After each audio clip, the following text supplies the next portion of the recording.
Avem una bucată butelie de CO2 ce nu e chiar foarte stabilă. Așa că ce putem face noi? Păi intrăm frumos în Fusion 360 și ne facem designul. De așa, tranziție, domne. Între timp am aflat și problema, Între timp am aflat problema și la filtrul meu.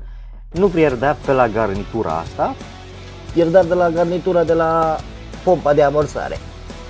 Nu aș fi crezut. Așa arată suportul meu, făcut din PLA. Am zis că nu mă interesează să fac asta din PG, având în vedere că e doar un suport și trebuie să reziste doar la 2 kg, nu-i căldură foarte mare aici.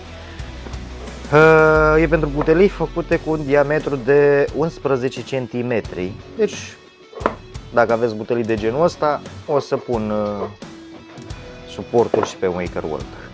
Așa arată suportul cu tot cu butelie.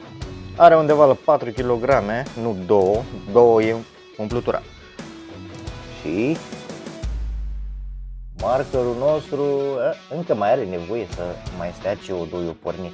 Cred că trebuie să măresc numărul de bule.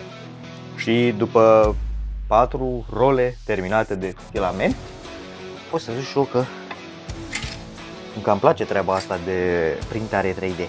Adică mi-am mai luat încă 3 role de PNG.